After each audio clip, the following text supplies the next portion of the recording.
సమన్వయకర్తగా ఈరోజు SC ST backward classes joint action committee ఏదైతే స్థాపించిండో దానికి ముందు మాట్లాడేదానికంటే ముందు కొంత హిస్టరీలోకి వెళ్దాం. మీ అందరికీ తెలుసు, నేను 26 సంవత్సరాల క్రితం నేను మాట్లాడేవాడిని, అంటే వాదించేవాడిని. 22 సంవత్సరాలు హైకోర్టులో వాదించాను. సో నాకు వాదించడం అలవాటు తప్పిపోయింది. న్యాయమూర్తిగా అయిన తర్వాత 25 సంవత్సరాల నుంచి వాదించే అలవాటు లేదు, కానీ వినేదే, జడ్జిమెంట్లు తీర్పులు చెప్పే అలవాటే వచ్చేసింది. అది 2014కి వెళ్ళి ఇప్పటి వరకు. సో మళ్ళీ ఇప్పుడు రిటైర్ అయిన తర్వాత దాదాపు 2022 వరకు ఏదో ఒకటి చేస్తూ ఉన్నాను.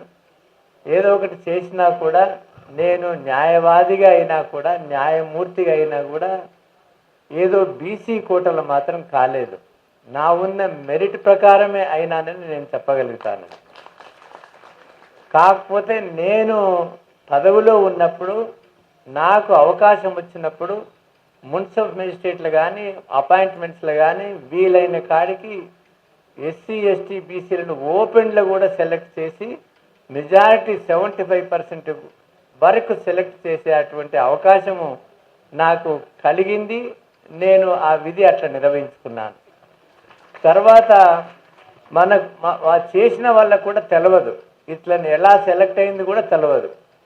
తర్వాత మనకు స్వాతంత్ర్యం రాక పూర్వ స్థితిగతులు ఒకసారి చూసుకున్నట్లయితే, ఏదైతే మనము ఒక తరతరాల కింద రాజులు ఉంటుంటేమో, మహారాజులు ఉంటుంటేమో, ఆ సిద్ధాంతాన్ని మార్చి ఈ మన సిద్ధాంతము, చాతుర్వర్ణ సిద్ధాంతము, బ్రాహ్మణ ఏదో చాకచక్యంతో ఒక రచన చేసి, షడ్యంత్రం చేసి, మనకు కులవృత్తులలో మనకు కూరుకుపోయేటటువంటి చేసి జాతి వాళ్ళు మనం పబ్బం గడుపుకుంటూ వస్తూ ఉన్నారు.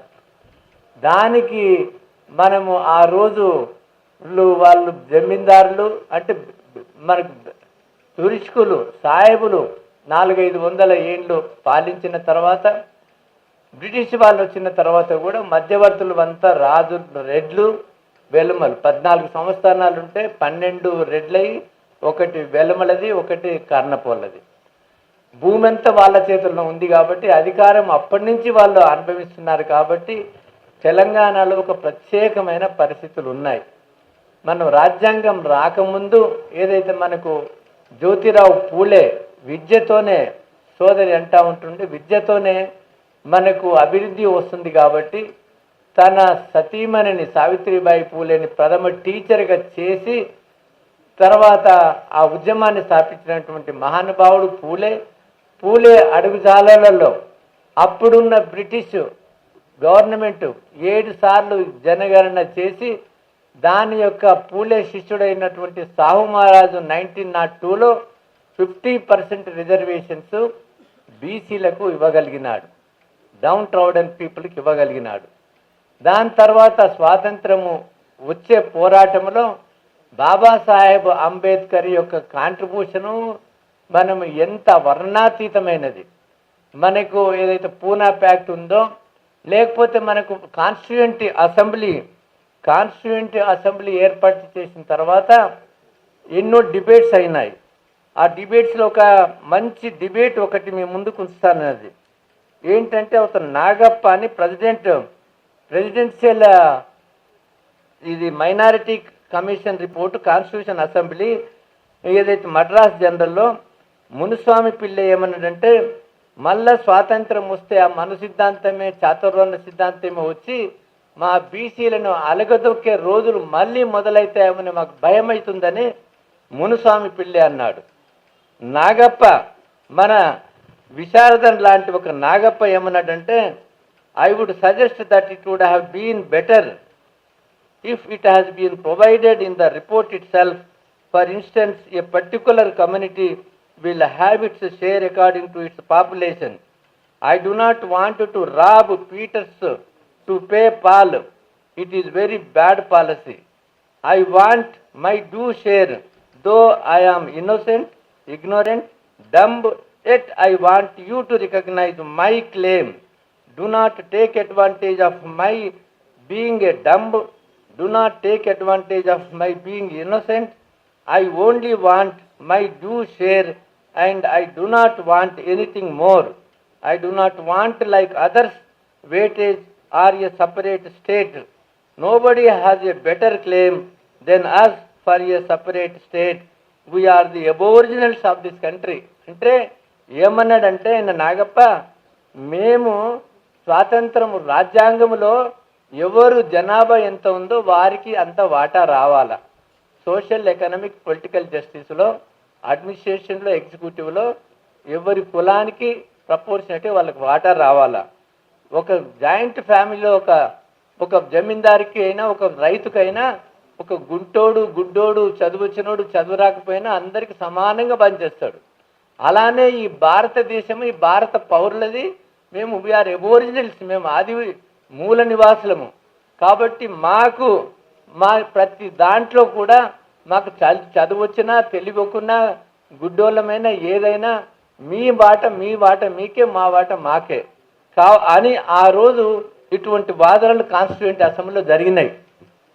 జరిగిన తర్వాత మనం ప్రియాంబుల్ చూసుకున్నట్టయితే మన భారత ప్రజలందరం కలిసి మన భారత రాజ్యాంగాన్ని మన అందరికీ సామాజిక, ఆర్థిక, రాజకీయ న్యాయము తెచ్చుకోవాలని, తర్వాత సమానత్వము, ఈక్వాలిటీ, లిబర్టీ, ఫ్రేటర్నిటీ, సోదరభావం కావాలని, ఏ రకమైన విచక్షణ ఉండకూడదు, తర్వాత డిస్క్రిమినేషన్ ఉండకూడదు, తర్వాత adequate representation in the employment ఉండాలా, అన్టచబిలిటీ ఎవాల్యూషన్ చేయాలా, తర్వాత చైల్డ్ లేబర్ ఉండొద్దు, మాల్ న్యూట్రిషన్ ఉండొద్దు, ఉమెన్ ట్రాఫికింగ్ ఉండొద్దు. ఎన్నో మనకు ఫండమెంటల్ రైట్స్ ఉన్నాయి, ప్రాథమిక హక్కులు ఉన్నాయి, ప్రాదేశిక సూత్రాలు ఉన్నాయి. అదే మన భగవద్గీత, అదే మన ఖురాను, అదే మన బైబిల్. కానీ ఆ భగవద్గీతని ఈరోజు అగ్ర కులాల చేతిలో పడి ఇన్ని సంవత్సరాలైనా కూడా మనకు మన యొక్క రాజ్యాంగమైన ఫలాలు మనకు రాకుండా ఒక కుటిల బుద్ధితోని ఈ రకంగా జరుగుతూ ఉంటుంది. ఫర్ ఎగ్జాంపుల్, మన దగ్గర ల్యాండ్ రిఫార్మ్స్ యాక్ట్ వచ్చింది. ల్యాండ్ రిఫార్మ్స్ యాక్ట్ వస్తే అందులో ఒక 30 లక్షల ఎకరాలు సర్ప్లస్ ల్యాండ్గా తేలింది. 30 lakhs. ఆ 30 lakhs ఎకరాలని మనం పంచాలా. కొన్ని పంచిన తర్వాత కేసీఆర్ గారు వచ్చి దానికి తూట్లు పోడ్చి మళ్ళీ కొంత వాపసు తీసుకున్నాడు. కాబట్టి మన విశారదన్ మహారాజుకి ఏమంటానంటే, మన రాజ్యం వచ్చిన తర్వాత ఈ 30 లక్షల ఎకరాలు దానికి ఒక చట్టం చేసి మన వాళ్ళందరికీ, భూమి లేని వాళ్ళ పేదలకు అది పంచాల. అది పంచాల. తర్వాత సమానమైన విద్య అండ్ ఆరోగ్యం. గవర్నమెంట్ స్కూల్స్ తప్ప ప్రైవేట్ స్కూల్స్ ఉండకూడదు. మినిస్టర్ అయినా, కలెక్టర్ అయినా, లేకపోతే క్లర్క్ అయినా, కూలీదారైనా కూడా అందరికీ ఒకటే రకమైన విద్య ఉండాలి. ఒకటే రకమైన విద్య, ఒకే రకమైన మన హాస్పిటల్ సదుపాయాలు ఉంటేనే అప్పుడు ఈ సమాజం ఏర్పడుతుంటుంది. మన పిల్లలు వజ్రాలు లాంటి వాళ్ళు, మనకు వసతులు, ఈక్వల్ ఆపర్చునిటీస్ కల్పిస్తే వాళ్ళతో ఎక్కువ పోటీ పడి చదువుకోగలుగుతారు. అందుకనే మండల్ కమిషన్ రిపోర్ట్లు ఏమన్నారంటే, అసమానతలని, అంటే అసమానులని సమానులుగా చూడడము, అది అసమానత్వాన్ని కొనసాగించడమే. అంటే treating the అన్ఈక్వల్స్ as equals is nothing but perpetuating the inequality అన్నాడు. ఎందుకంటే వాళ్ళు ఏం చెప్తారు, ఫిట్టెస్ట్ ఇది సర్వైవల్, ఎవరు కాంపిటెంట్ ఉంటే వాడు సర్వైవ్ అవుతాడన్నది. అది జంగల్ రాజ్యం. అది జంగల్లో పులి దేనికి బలం ఉంటే అది కొట్టుకొని తింటుంది. ఇది మానవ సమాజం, ఇది సొసైటీ. కాబట్టి ఆ సిద్ధాంతం ఇక్కడ నడవదని మండల్ కమిషన్ చెప్పినాడు. అది కాబట్టి మనం రాజ్యాంగంలో ఉన్నటువంటి హక్కులనే మనం అడుగుతున్నాము. తర్వాత విశారదన్ మహారాజు నాకు ఒక 5-6 సంవత్సరాల కింద ఎవరో చెప్పినారు, వారి పేరు. 1-2 ఏదో చూసేస్తే అది అక్కడ మిలిటరీ డ్రెస్ కాదు, ఇక్కడ కాకి డ్రెస్ కాదు, ఒక ప్రత్యేకమైన డ్రెస్సులో ఊరూరు తిరిగేవాడు. ఈ మహారాజులపేట అని పెట్టి ఉపన్యాసాలు ఇస్తుండేవాది. ఈ విశారదన్ మహారాజుతో నేను కలుసుకోవాలా, ఆయన ఫోన్ నెంబర్ ఏంటంటే ఎవరో ఫోన్ నెంబర్ ఇస్తే ఆ ఫోన్ నెంబర్ వాడేటట్టు అది కలవలేకపోయింది. అట్లానే ఇప్పుడు ఆ సోదరి ఈయనకేం అభ్యంతరం లేదమ్మా, మన మహారాజుల కాలనీ కింద మహారాణుల కాలనీ అని కూడా పెట్టి ఇబ్బంది లేదది, అదేం ఇబ్బంది లేదది, దానికి ఏం అభ్యంతరం లేదది.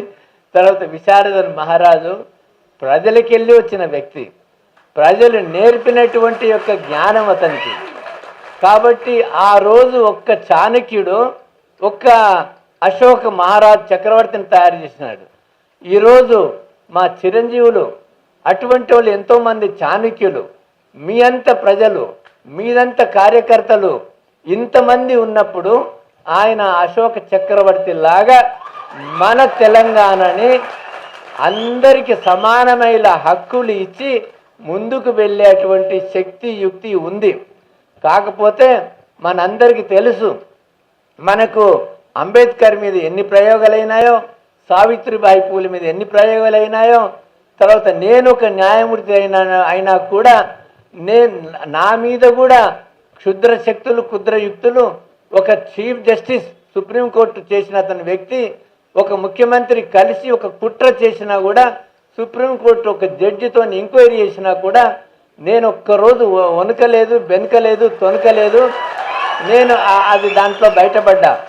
కాబట్టి ఎవడైతే బురద వేస్తాడో వాని మీదనే పడుతుంది, అది వాడి చెయ్యే మైలవుతుంది. కానీ మనకు అందులో ఇప్పుడు కాంచీరామస్ అటువంటి అందమైన వ్యక్తి, ఆయన మాయలో పడిపోయినాడు. కానీ ఈ విశారదను ఎవరి మాయలో పడడానికి ఏం అవసరం ఉంది, అందులో ఏం గుణం ఉంది, ఆయనకు టైం ఎక్కడ ఉంది, అసలు సమయం ఎక్కడ ఉందండి. నేను ఫోన్ చేస్తేనే మన అందరికి దొరకడైనా 24 గంటలు మనసా వాచ కర్మన తనం మనం ధనము ఇంత పెద్ద మీటింగ్ చేసుకోవడానికి, ఇంతమందిని ట్రైనింగ్ పొందడానికి ఎంత త్యాగము తపస్య మనం దార పోస్తే ఈ స్థితికి వచ్చింది అది.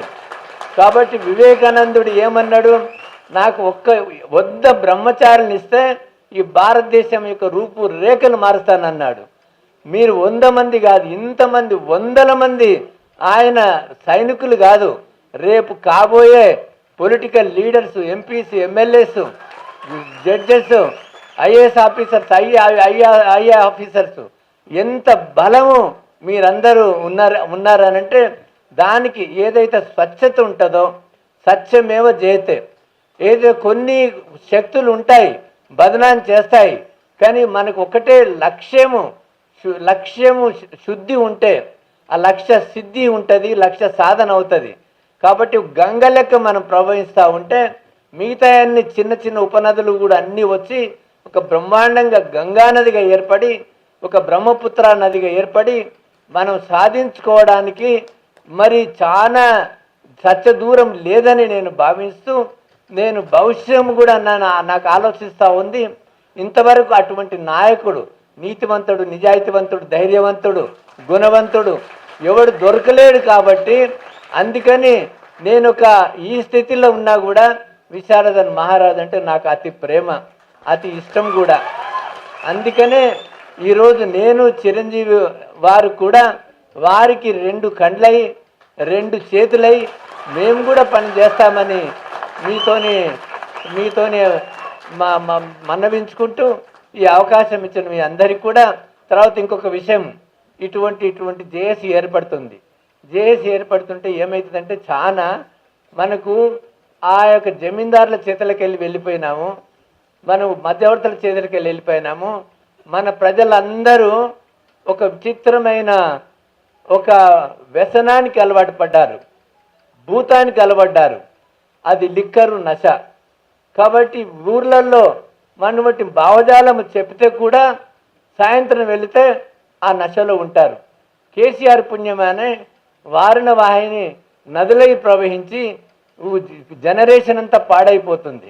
కాబట్టి మనకు మోరల్స్, ఎథిక్స్, వాల్యూస్, ఒక వాల్యూ బేస్డ్ సొసైటీని కూడా స్థాపించుకుంటూ ముందుకు వెళ్తే ఇది చిరకాలంగా నిలుస్తుంది. కాబట్టి ఈ క్యారెక్టర్ బేస్డ్ సొసైటీని కూడా మనం నిర్ణయించుకోవాలా, ఈ యొక్క సామాజిక న్యాయాన్ని కూడా సాధించుకోవాలా. మేమెంతో మాకంతా అందరికీ సమానమైన హక్కులను సాధించుకోవడానికి ఎన్నో చతుర్ముఖ విధాలుగా ఒక విద్యార్థి సంఘాలు ఉండాలా, రైతుల సంఘం ఉండాలా, మహిళలు ఉండాలా, అడ్వకేట్స్ ఉండాలా, డాక్టర్స్ ఉండాలా, ఎంప్లాయీస్ ఉండాలా, వీటన్నిటికి ఒక వింగ్స్ పెట్టి అన్ని వింగ్స్కు ఒక జాగృతి అంటే ఒక చైతన్య సభలు పెట్టుకుంటూ దీన్ని ఒక మహా కుంభమేళాగా అందరం కలిసినప్పుడే మనకు సుసాధ్యం అవుతుందని మనవించుకుంటూ ఈ అవకాశం ఇచ్చిన మీ అందరికీ ధన్యవాదాలు.